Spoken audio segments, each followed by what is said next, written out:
It's your favorite person, Spydah Tuned Out. I just had an exclusive interview with my man's Litty. I expect y'all to check it out if you're trying to learn more about me. You know the fucking vibes today on Litty Show. You know me from 24 Hour Hip Hop. You know me from my mixtapes. We got Spydah Tuned Out in the building. What's good? What's good? Everything cool? Duce? Yeah, Duce vibing. Relax. Litty. Chilling. All day. Hey, tell them where we at. We at Music Love Studios. Private location, but probably the best studio you could be at. You feel me? I really fuck with the vibe. I'm gonna tell you one thing. It is private, but we have a basketball court. Straight up. You wasn't shooting bets all day. You wasn't shooting with us in the gym. Spydah switched up once. Yeah, that's enough for me. Shorty fit apart like she wearing a... Listen, I'm a bad rapper. Spit that out. I'm a bad rapper, bro. Spit that out. That's the last switched up once. Yeah, that's enough for me. Shorty trying to fit the part like she wearing gallery.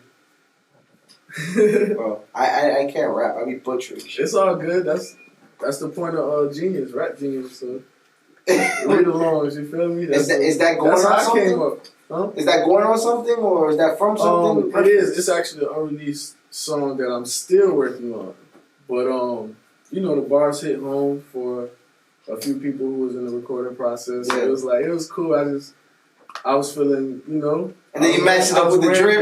Yeah. So it all just went together. So I just, you know, that's my caption for the day. Most of my captions are my lyrics or my random thoughts. Okay. They don't always apply to how I'm feeling or anything like that. You know what I'm saying? I got a real question for you. This, you know, I talk a lot of shit. But do you really write your verses in calligraphy? Calligraphy? So many colors. Yeah. So that's funny. Not literally.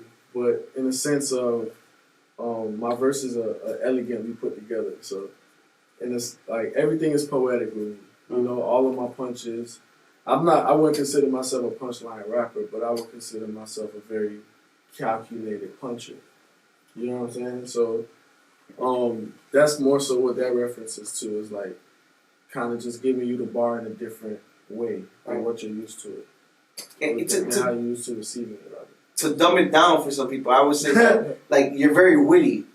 Witty. Like, you're very witty with your raps. Like you play with it to make it sound intricate, but at the same time, you really put it for a person to understand. And, like, you more or less, let me make it more simple. You put shit out to make somebody say, what did you say?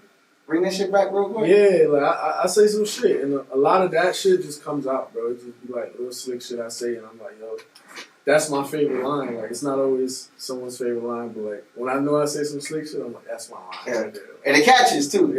Yeah. Nationality, where you from? Give me the story of you beginning. I'm raised by my mom. She was lucky enough to have a husband that's my stepfather. She's Puerto Rican. Okay. My stepfather also is Puerto Rican. Mm-hmm. My father is Black American. Okay. I didn't really have a relationship with him till I was preteen, like 11, 12 years old. And that was cool. I really started to understand who I was when I started to interact with him. So yeah, I would say I'm Black American and Puerto Rican. Okay. Like, you know, a lot of other rappers.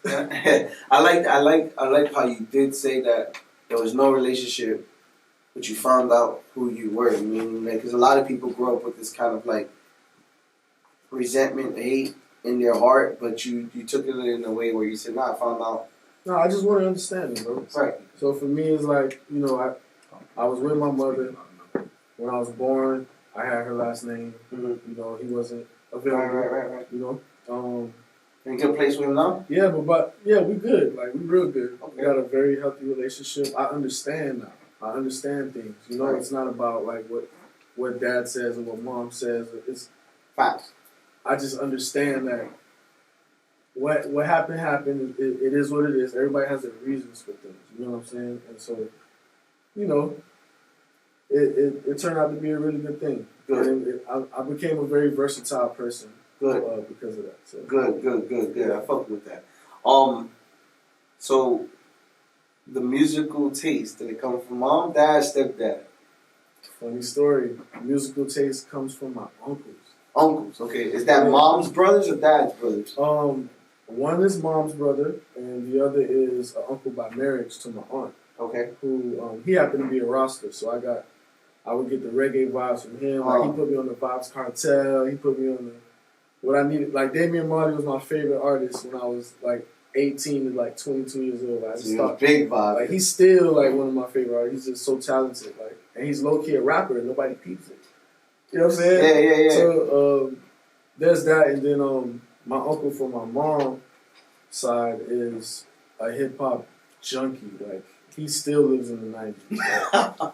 Me and him can hang out. Yeah, like he's got memorabilia, like signed shit. Like he's got this signed Outkast picture, bro, with 3 stacks and Big Boy's signature on. I've been begging him for it for years, bro. He would not. He says going to the grave with me. He still has a football jersey? He definitely has. He definitely got one of his closets, bro. All the echo, all the bro. You can have a big pun conversation with him for 3 hours. Hey, like, shout out to pun. Yeah, word. 2 jobs at 18. Haven't clocked out since. Notice. That's funny. I like that. Have you really not worked since you were 18? I've really not worked for anyone else. Excuse me, like a clock out job, right? Yeah. So I actually was working Banana Republic and Chipotle at the same time. Chipotle was around when you were 18 years old. I don't remember. We didn't have Chipotle. Just 12 years. Just 12. Yeah. Little dozen. Yeah. You eating good meals, so right? I eat like crazy. Because they pay for the meals at Chipotle. Give me a Chipotle hack before we keep going. What's the Chipotle? Like the employees were eating that meal, but they weren't open to the public. Yeah, like you have one? Nah, no, I ain't you seen standard regular shit. I'm just eating what they. He said, "I ain't give a fuck about that. Give me food." And then I stopped eating meat at some point during that time, so it was just really rice and veggies, and guacamole. But so I would do Chipotle from like 2 in the afternoon to like midnight. And then I go home, sleep for like 2 hours. I had to be at Banana Republic at 4 a.m. Oh shit! To like fold up clothes and put it out on the floor and shit like that. I did what I had to do. Right. Not because I ain't gonna say I had to. I'm 18. My mom was, we wasn't poor. Right. I had to make my own bread now to buy shit. I like to be fly, so that's why I worked originally. I like to be fly. Right. Every time I got my check, I went to the mall. What was the top shit back then? Top shit? Man, I was really into the first wave of dunks.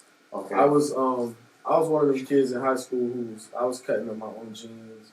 I was wearing the dunks. I had not all the Jordans, I ain't gonna lie about it. Like I had a different style. Like, I would have, like the Forces was coming out in a lot of colors back then. Like I would say it was very similar to the style as I would cut my jeans and have them taper over the shoe. Right. Like I would get real creative with my shit. Like it's creative. Iron on every morning. Like that was my style. Yeah. So that's what it was. Where were you raised? What what's your stomping ground? I was raised in NMB, North Miami Beach. I won't get too specific right now, but it was a cool place. It was my mom's attempt to get us out the project. Okay. Because that's where she was raised. That's what she was doing her thing at. Down here, she had me. Huh? Yeah. Your mom was from Miami? Yeah. Okay. She's from Lodgemont. I don't know if where? The LMG Lodgemont project. Yeah, that's uptown Litty. Yeah, there you go. So really my whole family is from that project. But she had me, and she was like I said, she was lucky enough to find a man who teamed up with her. Right. They moved out to what is NMB, which from the outside looking in was a much better place to be. Of course. Anything's better than trenches. Right. So I would say I worked out for the most part. But NMB still ended up being its own hood. Right. It became a signature staple in Miami. Right. Very fast. It's an extension of Little Haiti. Okay. It's just Little Haiti, the income rate obviously is at a lower level, but everyone who came to Little Haiti and got good jobs moved to NMB. Okay. So it's like it's still primarily Haitian. Right. I grew up with Haitians. I'm Puerto Rican. Like the whole household, I got 2 brothers. We Puerto Rican as hell, but we outside with Haitians. Right. Like we didn't speak no Spanish. Right. We spoke more Creole than Spanish. We only dated Haitian girls. Right. That's the culture we know. Right. That's the culture I absorbed, and that's the culture I embraced. And then back to when I linked with my dad and everything like that, it's just I always felt like I wasn't such a damn Chico. You know what I'm saying? Right. I was more in touch with my black side my whole life, and I didn't really understand. Now, did you know your father was? I knew he was African, black, but it's different when, like, again, my homies are Haitians. They're not Black Americans. Right. Culture's different. Right. Correct. At home, it's very Puerto Rican. Right. Very, like cooking good and cussing your ass out. Right. Absolutely. Yeah, but, what we would consider the Yank culture, like the city boys, what my dad was, it's a whole nother, it's a whole nother culture, you know what I'm saying? It's just a different vibe. And I actually I have my mother's last name. By 8th grade, I asked my mother to give me my father's last name because I wanted to embrace that I was black as well. Right. And she did not fight me on it, man. Wow. She let me have that. Shout out to moms. She let me have that. Shout out to mom. Yeah. And I feel like that really changed my life. It really made me feel like, okay, I understand who I am. I understand my purpose. I always feel gifted to know that, I can really relate to both sides. You know your roots. Yeah. You know your roots. Yeah. You speak Spanish? I'm working on it. You speak Creole? No, I understand most of it because I got cussed out. You know you're on my boat. I understand, but I can't speak shit of it. So, but I'm practicing though because I'm working hard, man. I'm trying to get a song with him. You feel me? So you're trying to make a Spanish track, and I'm trying to interview Spanish people. We're on the same level, bro. Most memorable child moment. Damn. Yeah. Child or teenage? Give me both. Oh man. Give me both. Most memorable. Pops to your head right now. Boom. When we broke that lady's window when we were 10 years old, we threw that rock out her window and we ran. And one of those moments. Child moment. Oh man, that's great. That's great, man. This will probably help me fish it out, but I was a funny kid, man. Middle school is where it really started. I was really. They say you hopped off the porch in middle school? Yeah, I was the kid that I wouldn't say I was a bad kid, but I always got caught. I always got caught. I couldn't hold a laugh. And it's just You was a bad liar? I was definitely a bad liar. I got one for you. There you go. So first time I got high. First time I got high. I love it. I was at rest in peace, Bear, man. It was my homeboy Bernard. We were in science class, and what grade is this? Or what age is this? It's 9th grade. Man. 9th grade. Okay. 9th grade. He was rolling up in the science book, man. He had the science book up, and he was rolling up behind the book, and he's like, "Yeah, we out after class. We gonna go to the field, vibe up." So I went to the field with him. I smoked with him. I got blasted, bro. Blasted. On Reggie. I don't know what it was at that time, but I know I got blasted, and I'm just in school now, just trying to figure it out, man. I'm high in front of everybody. I get home. This is where it gets funny. I get home. My mom looking at me crazy. She like, "Yo, what you was doing, yo? What's up? You high?" I'm like, "Nah, man, I ain't She high." called you out straight off the I'm floor, like, "Yo, right? I ain't high, man. This girl maced me, man. She maced me, bro. That's what you win, bro. That's the excuse you have." My mom looked at me. She said, "Man, shut the fuck up, man." He said, "Girl." At that moment, my stepdad came out the room and he was like, "Look, man, just take your ass in the room. We know. Take a nap, bro. Yeah, we know. When you get up, I'ma holler at you. We know." And I took that long ass nap. When I got up, he took me to the grocery store and he just, he gave me the, the walk of shame. The understanding, he really just broke it down to me. He didn't trip. My mom was the one who was hot, but he was, not for nothing, he a retired gangster, so he just He keeping his cool. Tighten up. He's tighten up. Yeah, tighten up. Don't be doing all that. So yeah, man. Being young, you got into mischievous things. We're smoking at 9th grade. Explain to me how the gaming, because we had gaming related into your gaming plays a big part in your life, and you stated it does. Gaming kept you out the streets. Now explain this to me. All right, so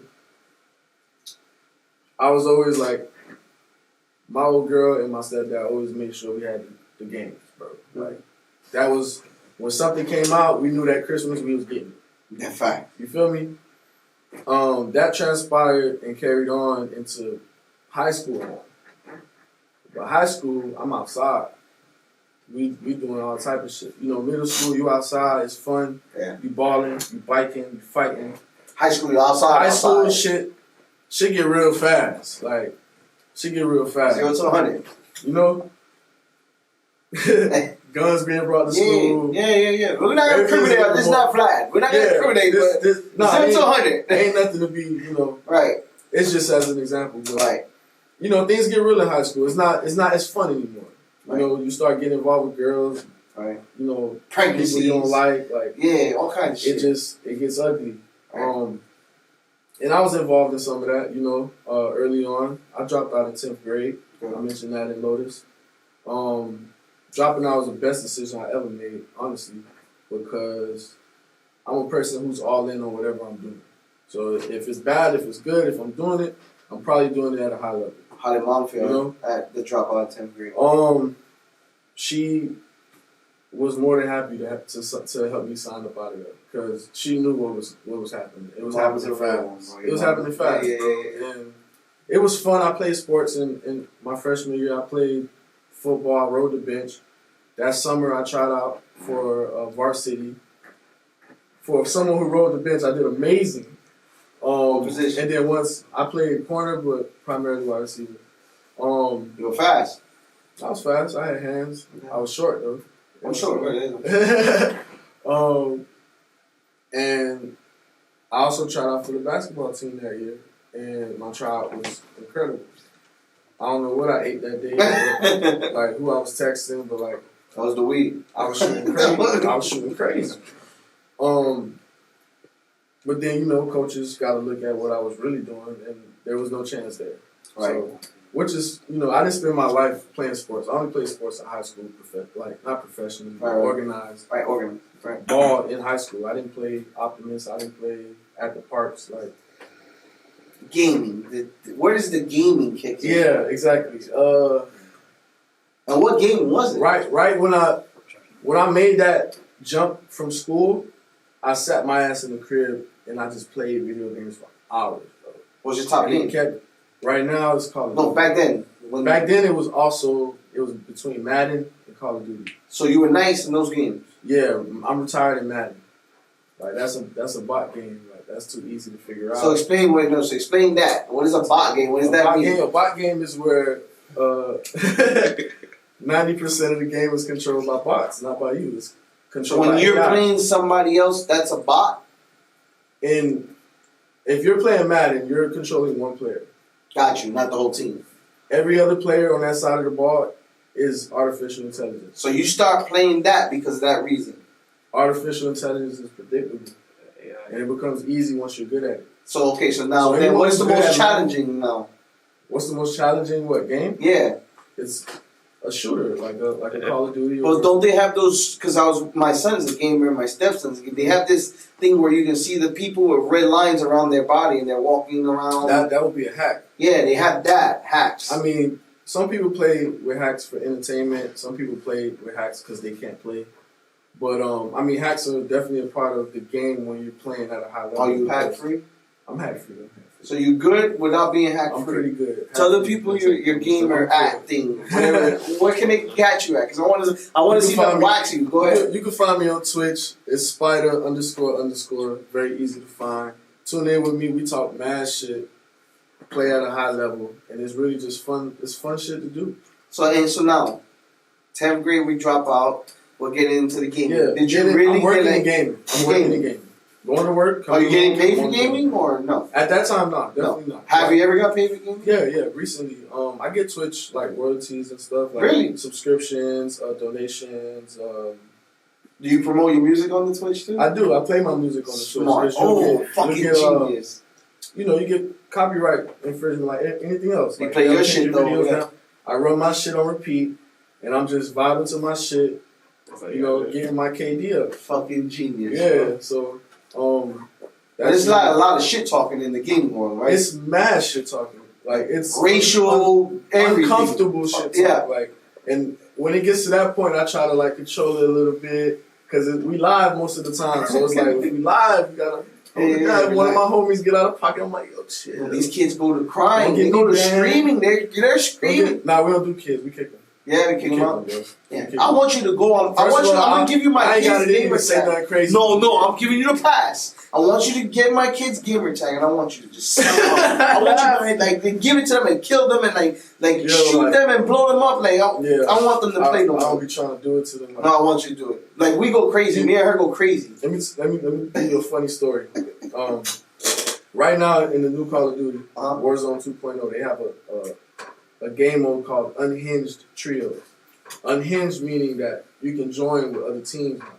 So you start with 3. Let's say we run into 3 because the max is 6. We be like, yo, just chill, hold your fire, let's do this together. You can join.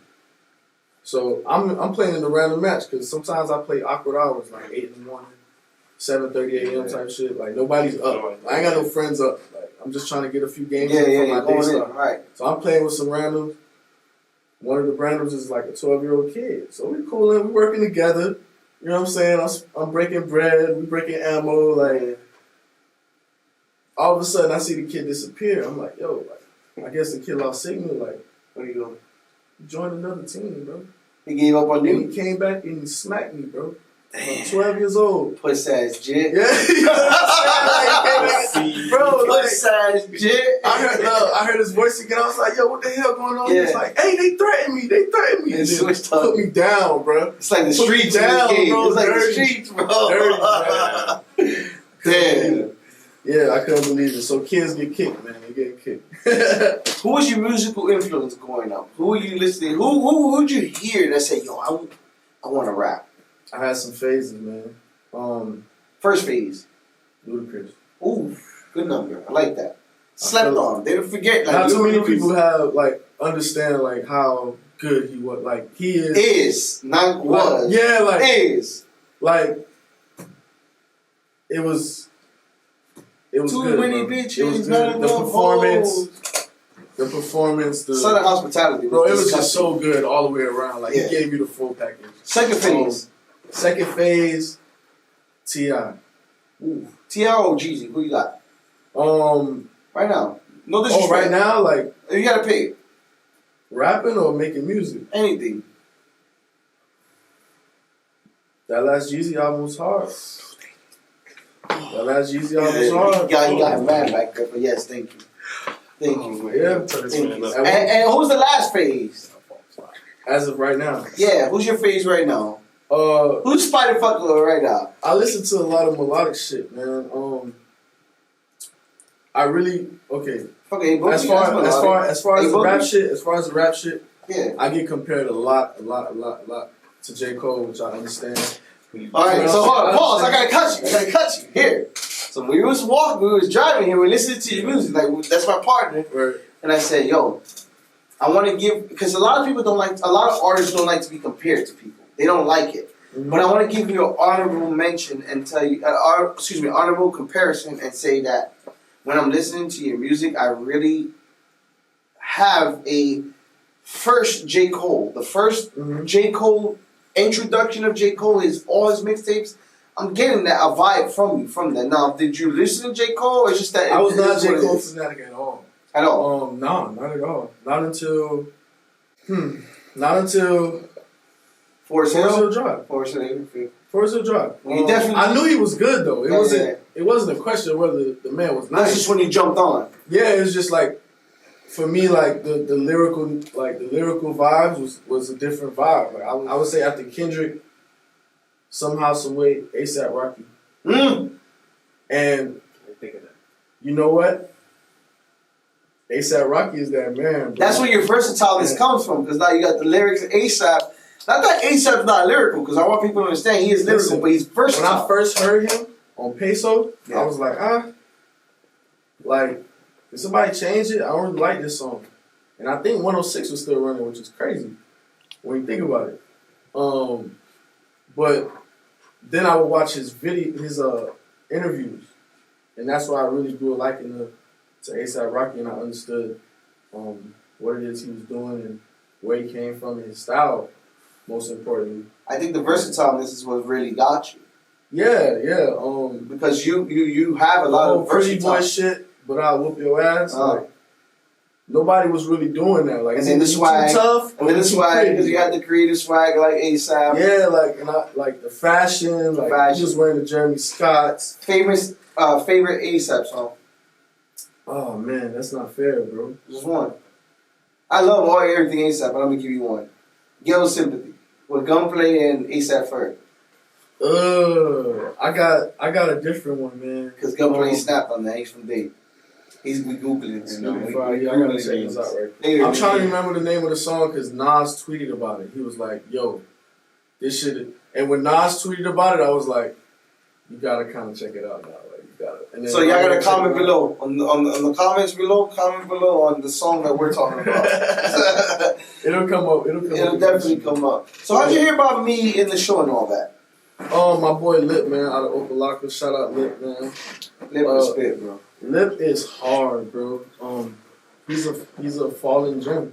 Like he's a gem that's been here in Miami, and I really honestly don't understand how he didn't break through yet. He didn't break through yet, and I don't understand. It seems like his time has to come eventually. In your opinion, do lyrics matter anymore, or is it just clout these days? Lyrics absolutely matter, but I think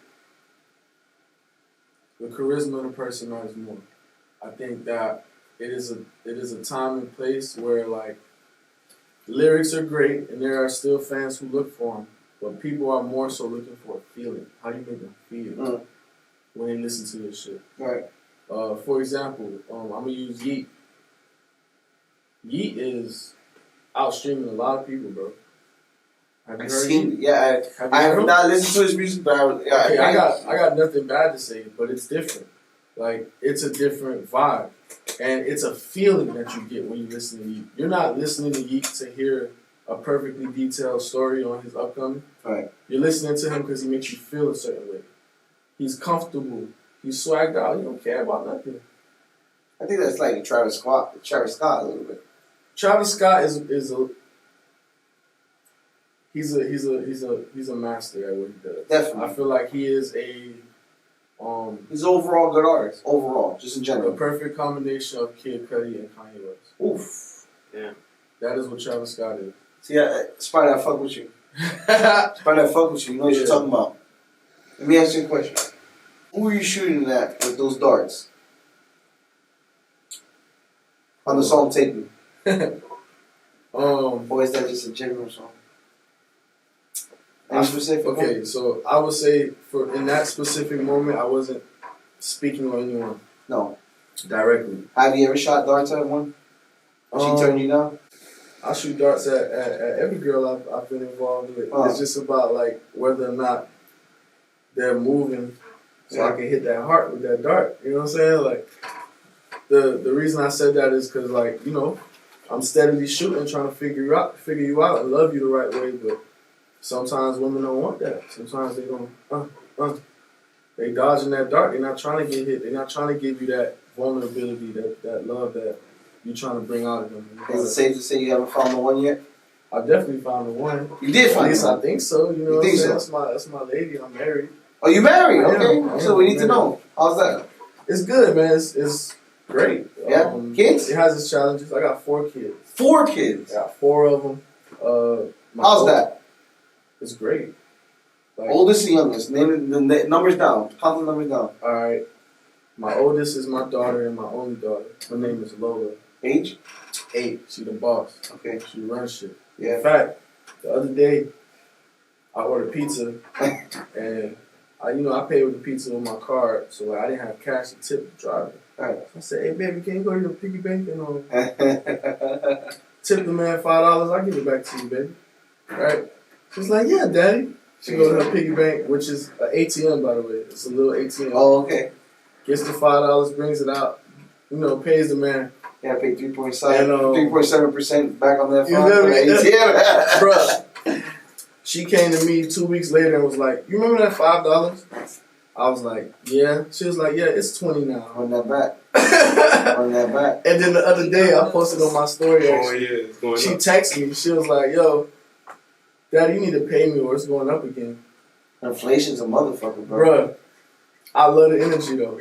I love the energy. I know where you're coming. I got a 9-year-old daughter, so it's the same. And it's like... The boss. The boss. Like, I got 2 bosses. Damn, my bad, baby. Yeah. No. My bad, I forgot. Like, yeah, but you gotta remember it, because now it's gonna keep going up. It's gonna keep going up. Yeah, inflation's like everything else, bro. So you got the 8-year-old daughter, and what else? Yeah, then I got Khalil, who we call Buddha. That's my oldest son. Age? His age is 7. Okay. Then we got Pharaoh. He's 4. Okay. And then we got Raiden, and Raiden is 3. Oof. Yeah, he's a savage. He the coldest gangster in the house. Yeah. He really the coldest one, for real. Eating your food and shit, looking at you in your face. He might be ODB, reincarcerated. Like, he might be like, he's somebody vicious. Like, he's savage, bro. How does your woman feel about the music and your career and all that? Like every other relationship in the industry, bro, it's challenging. We both deal with things that, are part of the business. Yeah, and the business can be very spontaneous. Yes, and it springs things on you, but there's lines that you just... For me, we communicate very openly, so things are easy because of that. You know what I'm saying? Communication is key. Communication, so it's like, we're not always in our comfort zone, but where do you succeed when you're not when you are in your comfort zone, right? So it's just about communicating that discomfort, like, hey, baby, I gotta do this, it's at this time or it involves this person or these people, and I just want to communicate that to you. It's all professional. All right. I'm good.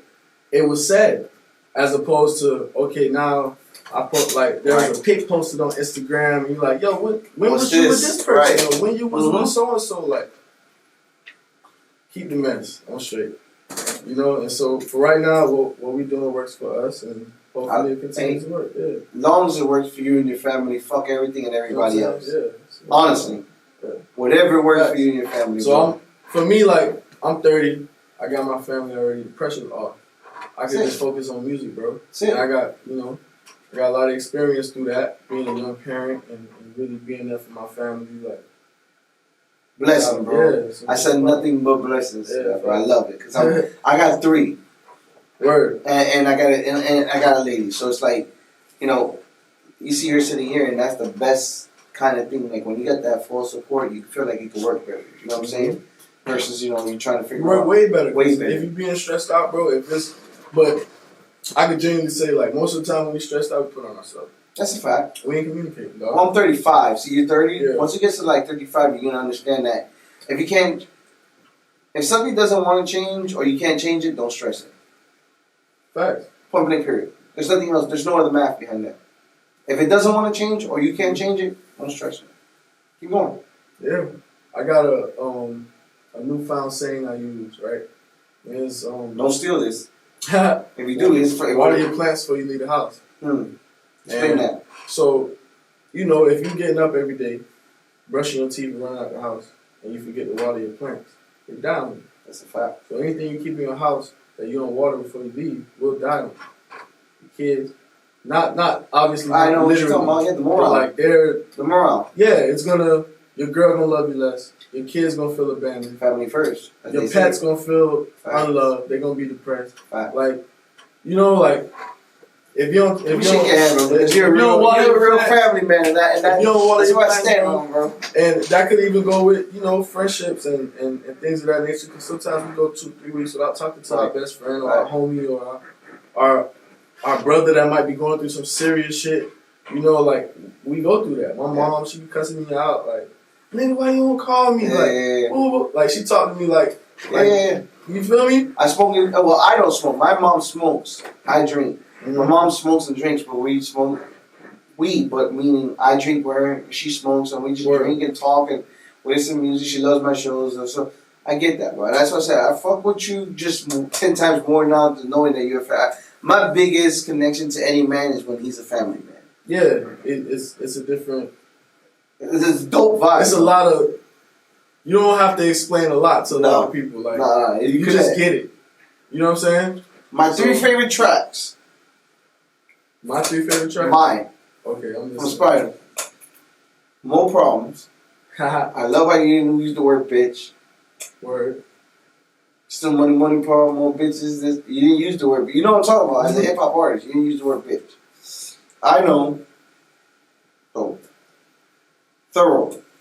Oh wow, that's my first release. Thorough. Thorough is the first one is always like the most memorable one. Yeah. Although Thorough was listed as 3, Thorough, you made sense on Thorough. You made a lot of sense on Thorough. And honorable mention that could have been on the top 3, Bella. That's my most popular song right now. Yeah, to date. Yeah, Bella's dope. Mm-hmm. I love that song. I've tried to carry that song. Keep it going. Yeah. Connections with Kiddo Mar. How did that happen? Me and Kiddo from the same hood. Okay. I was more so his big brother homie. Mm-hmm.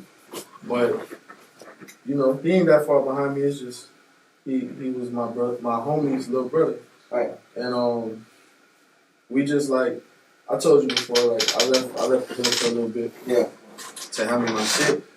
But when I started rapping professionally again, Kiddo, who had just started his rap career around the same time that we was rapping, like 2012 maybe. You know, we said it's a hood bond, bro. Like we brothers at the end of the day. Street family, we call it. Yeah, we street family, and the love is never lost. And we've recently this year just kind of joined forces again, and it's been good, man. Shit's popping. Yeah, that's my man. That's my man. So I always ask this question because although you're about 5 years younger than me and it's not that far, face tattoo. How did mom feel about peace of mind when you put it on there? She called me Blueface Spydah for 2 weeks. Blueface Spydah? For 2 Why? weeks. Because of Blueface, bro. How many? So my mom funny like that. Yeah. She get it because she from the street, so she not even like, oh my god, what are you thinking? Like she gonna be like, she gonna rank me. She gonna make fun of me. Yeah. And so that was fun, but when I did it, I was ready, bro. You hadn't worked since 18, so I was just about to say that. It's like it's at really this not point, that, it's 2022. It don't matter what you look like, it's how you carry yourself. So it was whatever. That's what. Any more coming? Maybe. I've been, scratching, thinking, kind of feeling a little bit, but I don't know. I always said it, like if I don't have to work in a job anymore, I think like I will go crazy. I gotta for the camera. I mean, the camera can't see, but look, I get stupid tattoos. Like I don't care, bro. Is that a dick chicken or a chicken dick? It's both. It's both. That's the best conversation. I show people and I ask them, I'm like, which one is it? So yeah, definitely, I fuck with it though. I fuck with it. I don't hate. More tests to come, but it'll be unpredictable. But why peace of mind? I just wanted to remind myself what was important every day. Oof. Her favorite nightmare. What was the inspiration behind that?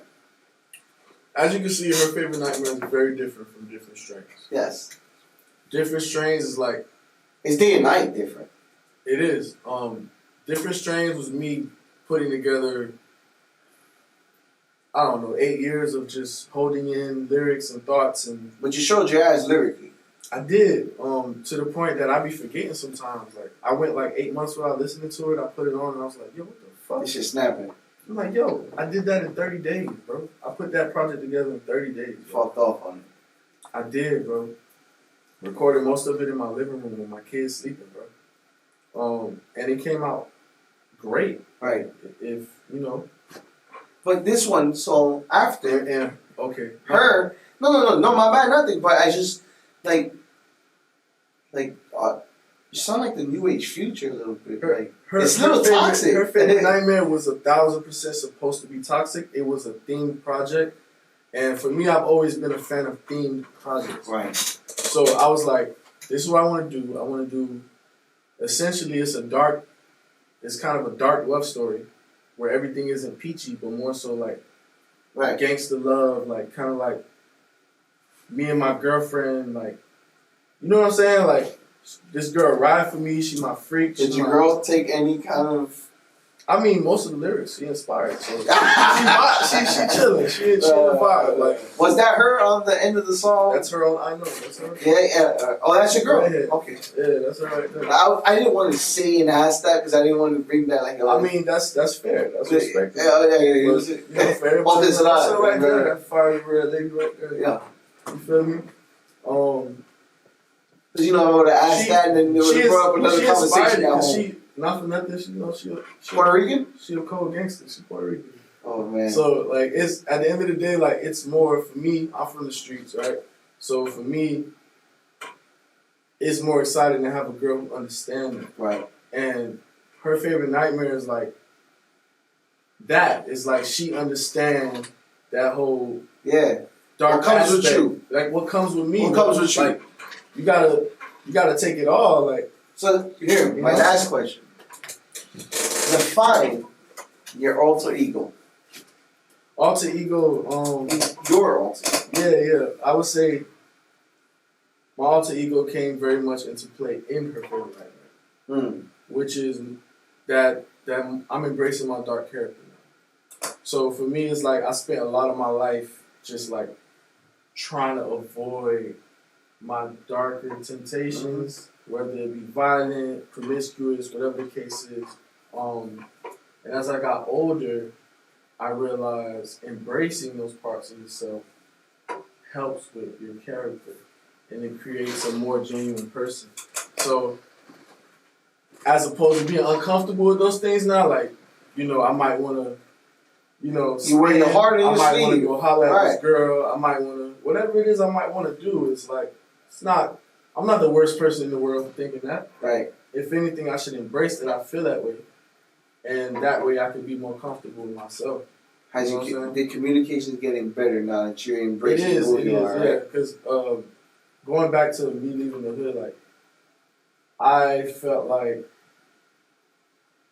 I was like 0 to 100 was very easy for me. Yeah. I'm not saying I was the most angry person. No, I got you. Everybody liked me. Yeah, you skipped the line. You skipped the emotional line. Yeah, like, but it's just like I know what I was capable of. Like, the signs were there. Like, it was about to happen. It was about to tip over real bad. Right. And I was like, ain't no going back. Right. Once you do it, ain't no going back. Now you got time to think. We done seen this story a million times, bro. Right. Like, and I just felt like, for me, it was more important to, like, get away, figure out a way to bring my family up out this shit. Not that we weren't. I got you. I ain't grew up with projects, but you always better. want more, bro. Listen, I always say you want better. Like, I want to, you want better. Get an old girl to create. If your parents grew up with $300,000, you want to grow up with $5. That's all it is. You want better. Bro. That's all it is, man. I'm just trying to make it happen, bro. Spydah, you want a genuine motherfucker. Yeah, bro. I gotta tell you want a genuine motherfucker. You know that? You gonna get what I got, bro. I don't know if they told you, bro, but you want a genuine motherfucker, bro. And I definitely, like, I'm so interested to see what's going on. So, Spydah, what's next? What's next right now? What you working on? What you doing? What you cooking in? Different Strains 2. Different Strains 2 is in the works. I put up a poll on my Instagram the other day to see what people wanted. Is that gonna be like? Because I don't want to say I heard it, but I heard it. But is that gonna be like a level up from part 1? This is final form. Final form. I wouldn't say final form, but it's like final form as like I'm here now. You're very chill on that. It's very permanent now. Very chill. Like, so my next phase is my permanent phase. It's gonna allow everyone to understand I'm here to stay and I'm comfortable in my position. I'm really rooting for you. I always take a personal approach with people. It doesn't matter if you got 1,000 followers or 100,000 followers. And I'm listening to your music and I'm really rooting for you because I heard the evolution of where you started and where you're at right now. And I think now you're at your most comfortableness. I don't know if that's a word in the Webster's dictionary. My girl's looking at me crazy. She hates grammar. But she hates grammar when I say it wrong. But I'm really rooting for you because I can hear how you evolved in music. And I want you to be put in the right directions. I want you to, the only thing I'm going to tell you to work on is get that promo going. Put your fucking name out there. People need to know you. People need to know your music. People need to know who you are, how you're delivering it. So get that promotion. You have no problems with your music. Don't go back and critique your music. Right. Critique your promo. Critique where you're going. Critique who you're connecting to. But your music, you're good. Fuck with it. You're good. Say less. You're good. Promo. Worry about promo right now. If you do that, I don't see no problems in you fucking making it, bro. Word. And you know what? Throw a little left and right here there. So if you gotta do a reggaeton song or Spanish trap song and a drill song, do a drill song in there real quick. Drill's no more killing and drill can also be versatile now. No, but drill's versatile now. So you know, throw a little drill in there. I listen to my. Get more versatile. You good. Yo, you know the fucking vibes. It's me, Litty, Willie. We got my guy Spydah in the building. Tell them where they can find you. Tell them where you can find your music. Just break down all the promo shit. Yeah, y'all can get me on Instagram, Spydah TunedOut. That's SPYDAH. Tuned out, like I can't hear shit. You can catch me on Twitch, Spydah __. Right now, I got a schedule, but I'm spontaneous with it. It's always entertaining. I can guarantee that. New music coming soon. Different strains too. Tax. I got a special feature for y'all. Y'all gonna love that. Just stay tuned, man. I'm bringing y'all something y'all gonna love. You know the fucking vibe. We got to just be closing it out. Yeah.